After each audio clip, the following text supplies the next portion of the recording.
إن الحمد لله نحمده ونستعينه ونستغفره ونعوذ بالله من شرور أنفسنا ومن سيئات أعمالنا من يهده الله فلا مضل له ومن يضلله فلا هادي له وأشهد أن لا إله إلا الله وحده لا شريك له وأشهد أن محمدًا عبده ورسوله أما بعد فإن خير الحديث كتاب الله وخير الهدي هدي محمد وشر الأمور محدثاتها وكل محدثة بدعة وكل بدعة ضلالة وكل ضلالة في النار. فأعوذ بالله من الشيطان الرجيم. بسم الله الرحمن الرحيم. يا أيها الذين آمنوا اتقوا الله حق تقاته ولا تموتن إلا وأنتم مسلمون. يا أيها الناس اتقوا ربكم الذي خلقكم من نفس واحدة وخلق منها زوجها وبث منهما رجالا كثيرا ونساء واتقوا الله الذي تساءلون به والأرحام إن الله كان عليكم رقيبا. يا أيها الذين آمنوا اتقوا الله وقولوا قولا سديدا يصلح لكم أعمالكم ويغفر لكم ذنوبكم ومن يطع الله ورسوله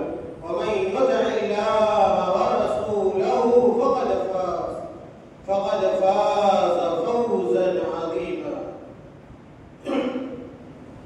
وقال تعالى في مقام آخر: يا أيها الذين آمنوا أطيعوا الله وأطيعوا الرسول وأولي الأمر منكم فإن تنازعتم في شيء فردوه إلى الله والرسول إن كنتم تؤمنون بالله واليوم الآخر ذلك خير وأحسن تأويلا. وعن عبد الله بن مسعود رضي الله عنه قال: قال صلى الله عليه وسلم: من مات وهو لا يشرك بالله شيئا دخل الجنة ومن مات وهو يشرك بالله شيئا دخل النار. رواه البخاری. حضرات گرامی، بزرگوں، نوجوان ساتھیوں اور پیارے بچوں، ایک مسلمان ہر حال میں اور زندگی کے تمام اوقات میں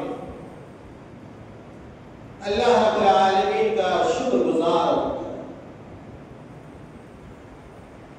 اللہ رب العالمین کی ایک ایک نعمتوں کو یاد کرتا ہے اور حتی المقدور اس کی شکر گزاری کی کوشش کرتا ہے. میرے بھائیوں، اللہ رب العالمین نے ہمیں بے شمار نعمتیں عطا کی. لاتعداد نعمتیں اللہ رب العالمین کی ہیں جن سے ہم اور آپ ہمیشہ فائدہ اٹھاتے رہتے ہیں. احساس کرنے والا دل ان نعمتوں کو احساس کرتا ہے، محسوس کرتا ہے. اللہ رب العالمین کے حقوق کی ادائیگی کرتا ہے اور بہت سارے لوگ ایسے ہیں جو اللہ رب العالمین کی نعمت سے فائدہ تو اٹھاتے ہیں لیکن اللہ تعالیٰ کی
حدیثوں کے اندر، سیرت کی کتابوں کے اندر، تاریخ کی کتابوں کے اندر آپ اگر پڑھیں گے ان تاریخوں کو اور ان سیرتوں کو اور ان کے حالات و طوائف کو، تو پتا چلے گا کہ اس نعمت کو حاصل کرنے کے لیے، اسلام کی نعمت کو پانے کے لیے صحابہ کرام نے کتنی اذیتیں برداشت کی، کتنی مصیبتوں کو ان لوگوں نے گوارا کیا، جھیلا۔ کون سی ایسی تکلیف ہوگی جس تکلیف سے صحابہ کرام کو گزرنا نہ پڑا ہو؟ لیکن میرے بھائی، اسلام کی خاطر، ایمان کی خاطر صحابہ کرام رضوان اللہ علیہم اجمعین ساری نعمتوں کو جھیلتے گئے، برداشت کرتے گئے۔ ساری دنیا ان کے قدموں میں تھی، کفار اور مشرکین ہر چیز دینے کو تیار تھے۔ بسا اوقات آ کر ان لوگوں نے کہا یہ دنیا چاہیے، دنیا ہم دیں گے، مال و دولت چاہیے، ہم دینے کو تیار ہیں، یہ شمس و قمر بھی اگر ہمارے بس میں ہو آپ کے قدموں کے اوپر لا کر ڈال دیں، لیکن آپ اسلام سے دستبردار ہو جائیے، اسلام کو چھوڑ دیجیے۔ میرے بھائیوں، نہ رسول اللہ صلی اللہ علیہ وسلم نے گوارا کیا اور نہ صحابہ کرام نے گوارا کیا۔ اس سے اندازہ لگائیے، محسوس کیجیے کہ جو نعمت اسلام کی شکل میں آپ کو ملی ہوئی ہے وہ کتنی عظیم اور کتنی بڑی نعمت، اس کا کوئی بدلہ نہیں ہو سکتا، کوئی مقابلہ نہیں ہو سکتا، دنیا کی کسی چیز سے آپ اس کا کمپیریزن نہیں کر سکتے۔ اسی لیے اللہ تعالیٰ نے کہا قرآن کریم کے اندر، ان الدین عند اللہ اسلام۔ اللہ تعالیٰ نے کہا ان الدین عند اللہ الاسلام، کہ اگر کوئی دین اللہ رب العالمین کی نگاہ میں مقبول ہے، پسندیدہ ہے، قابل اعتبار و لحاظ ہے، تو میرے بھائیوں کون سا دین ہے؟ دین اسلام۔ میرے بھائیوں، قرآن کریم میں ایک اور مقام پر اللہ رب العالمین نے کہا کہ وَمَن يَبْتَغِ غَيْرَ الْإِسْلَامِ دِينًا فَلَن يُقْبَلَ مِنْهُ وَهُوَ فِي الْآخِرَةِ مِنَ الْخَاسِرِينَ۔ بڑے دردوک انداز میں اللہ تعالیٰ نے کہا کہ وَمَن يَبْتَغِ غَيْرَ الْإِسْلَامِ دِينًا، اگر کوئی آدمی اسلام کو چھوڑ کر، اسلام کو ترک کر کے کسی اور دین کو، کسی اور مذہب کو، کسی اور طریقے کو اختیار کرتا ہے، اپناتا ہے، اپنے آپ کو اس کے حوالے کر دیتا ہے، فَلَن يُقْبَلَ مِنْهُ، فَلَن يُقْبَلَ مِنْهُ، وہ دین اور وہ مذہب اللہ رب العالمین کی نگاہ میں قابل قبول نہیں ہوگا۔ میرے بھائیوں، اس لیے ہم تمام لوگوں کے لیے ضروری ہے کہ ہم اس اسلام کو جاننے کی کوشش کریں، اس دین کو جاننے کی کوشش کریں جس دین کو اللہ تعالیٰ نے حضرت جبریل علیہ السلام کے ذریعے جناب محمد مصطفیٰ علیہ السلام کے اوپر نازل فرمایا تھا، اور وہ دین یہی دین اسلام۔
اہل حدیثیت ہے، یہ جو سلفیت ہے، یہ کوئی نیا مسلک نہیں ہے، کوئی نیا طریقہ نہیں ہے، کوئی نیا میتھڈ نہیں ہے، بلکہ جو اسلام ہے، جو کتاب و سنت ہے، وہی سلفیت ہے، وہی اہل حدیثیت ہے، اور دیگر مختلف ناموں سے، صفاتی ناموں سے آج ایسے لوگوں کو جانا جاتا ہے۔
اسلام لائے، اسلام لائے، اسلام کا اعلان کیا، توحید کا اعلان کیا، دشمنان جو تھے وہ پھر پڑے، حامی ہو گئے۔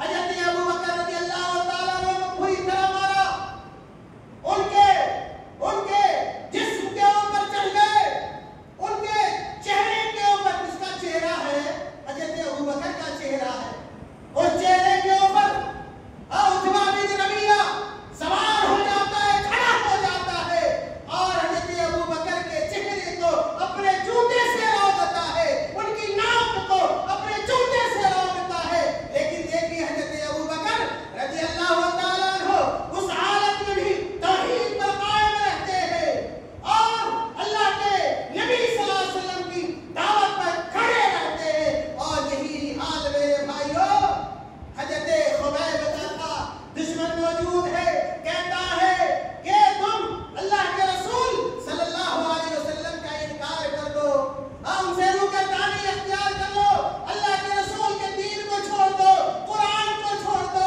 اللہ کے نبی کی سنت کو چھوڑ دو اور عہد کہنا چھوڑ دو۔ میرے بھائیوں حضرت خبیب رضی اللہ تعالیٰ عنہ قتل ہو جانا گوارا کر لیتے ہیں، لیکن قرآن کو نہیں چھوڑتے، اللہ کے رسول کی سنت کو نہیں چھوڑتے۔ میرے بھائیوں یہ توحید سے محبت ہے۔ میرے بھائیوں توحید کی اہمیت، اس کی عظمت اور اس کی ضرورت، میں نے کہا شروع میں یاد رکھیے گا اس نقطے کو کہ اگر آپ کے پاس توحید نہیں ہے، آپ کے کسی عمل کا کوئی اعتبار نہیں ہے۔ جائیے قرآن سے پوچھئے کہ اللہ تعالیٰ نے سارے نبیوں کو اس دنیا میں نازل کیوں فرمایا؟ حضرت آدم کیوں آئے؟ حضرت نوح کیوں آئے؟ حضرت ابراہیم اس دنیا میں کیوں آئے؟ حضرت موسیٰ کیوں آئے؟ حضرت عیسیٰ کیوں آئے؟ جناب محمد مصطفیٰ علیہ السلام اس دنیا کے اندر کیوں مبعوث کیے گئے؟ جائیے قرآن سے پوچھئے۔ جب قرآن سے پوچھئے گا، قرآن کو آواز دیجئے گا، اپنے سوال کو قرآن کے سامنے رکھیے گا، قرآن آپ کو کہے گا کہ وَمَا أَرْسَلْنَا مِن قَبْلِكَ مِن رَّسُولٍ إِلَّا نُوحِي إِلَيْهِ أَنَّهُ لَا إِلَٰهَ إِلَّا أَنَا فَاعْبُدُونِ۔ اس کا جواب ہے قرآن کا جواب ہے۔ قرآن آپ کو یہ بتلائے گا کہ جتنے بھی انبیاء علیہم السلام اور جتنے بھی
توحید پر عمل کریں گے، میرے خیال میں یہ آخری نقطہ ہوگا، باتیں بے شمار ہیں، اگر آپ توحید پر عمل پیرا رکھیے گا، جو مسلمانوں کی اصل پہچان، اصل دین ہے، اصل مذہب ہے، اگر آپ توحید پر عمل کیجیے گا، غیر معمولی فائدہ، بہت سارے فائدے ہوں گے، دنیاوی فائدہ بھی ہوگا، اخروی فائدہ بھی ہوگا۔ میرے بھائیوں، سب سے بڑا فائدہ کیا ہوگا؟ سب سے بڑا فائدہ تو یہ ہوگا کہ آپ حقیقی معنوں میں مسلمان کہلانے کے لائق ہوں گے، آپ حقیقی معنوں میں اللہ کے رسول صلی اللہ علیہ وسلم کے امتی ہوں گے، آپ صحیح معنوں میں دین اسلام پر چلنے والے ہوں گے، صحیح معنوں میں آپ اس دعوت کو قبول کرنے والے ہوں گے جس دعوت کو دے کر اللہ تعالیٰ نے اپنے آخری نبی اور رسول کو بھیجا۔ اس کے علاوہ فائدہ، اللہ تعالیٰ نے قرآن میں توحید کے فائدے کو بیان کیا۔ اللہ تعالیٰ نے کہا الذین آمنوا ولم یلبسوا ایمانهم بظلم اولئک لهم الامن وهم مہتدون۔ اللہ تعالیٰ نے کہا الذین آمنوا، لوگ جو ایمان لائے۔ آج لوگ شکایت کرتے ہیں دنیا میں بدامنی پھیلی ہوئی ہے، دنیا میں بے چینی ہے، مسلمان پریشان ہے، ملک کے اندر بھی، بیرون ملک کے اندر بھی مسلمانوں کو ستایا جا رہا ہے، مسلمانوں کو پریشان کیا جا رہا ہے، مسلمان نوجوانوں کو ٹارگٹ کیا جا رہا ہے، دین اسلام کا مذاق اڑایا جا رہا ہے، اللہ تعالیٰ کے ساتھ گستاخی کی جا رہی ہے، اللہ کے رسول صلی اللہ علیہ وسلم کی شان میں گستاخی کی جا رہی ہے۔ یہ مسلمان شکایت کرتے ہیں اور اس طرح کی چیزیں بھی ہمارے سامنے آتی ہیں، لیکن کبھی آپ نے غور کیا ہے یہ مصیبتیں ہمارے اوپر کیوں ہیں؟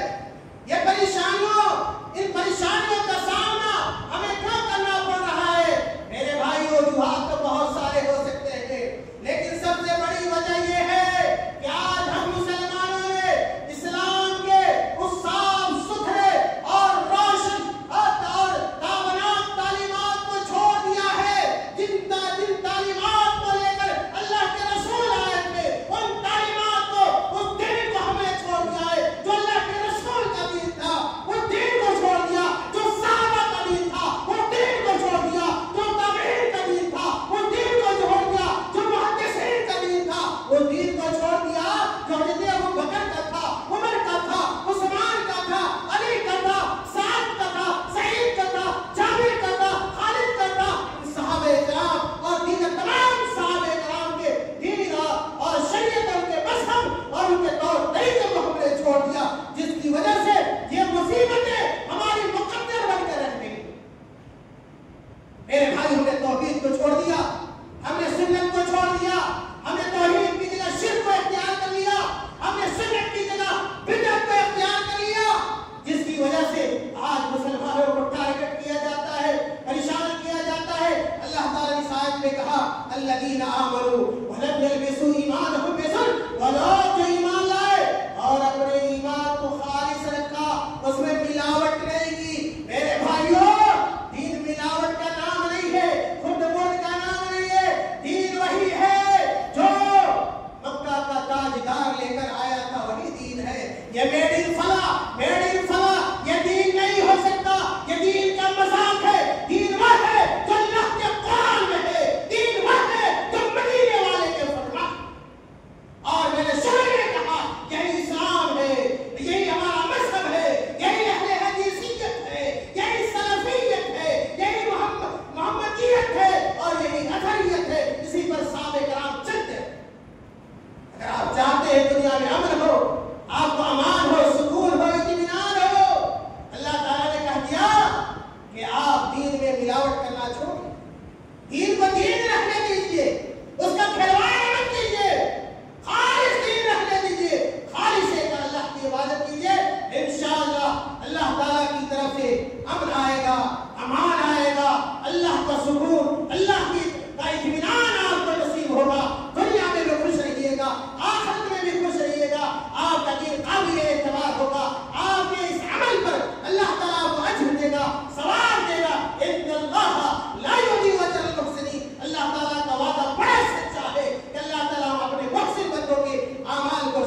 إن الحمد لله نحمده ونستعينه ونستغفره ونعوذ بالله من شرور أنفسنا ومن سيئات أعمالنا. من يهده الله فلا مضل له ومن يضلله فلا هادي له. وأشهد أن لا إله إلا الله وحده لا شريك له وأشهد أن محمدا عبده ورسوله. اللهم صل على محمد وعلى آل محمد كما صليت على إبراهيم وعلى آل إبراهيم إنك حميد مجيد. اللهم بارك على محمد وعلى آل محمد كما باركت على إبراهيم وعلى آل إبراهيم إنك حميد مجيد. إن الله يأمركم بالعدل والإحسان وإيتاء ذي القربى وينهى عن الفحشاء والمنكر والبغي يعظكم لعلكم تذكرون. اذكروا الله يذكركم وادعوه يستجب لكم ولذكر الله أعلى.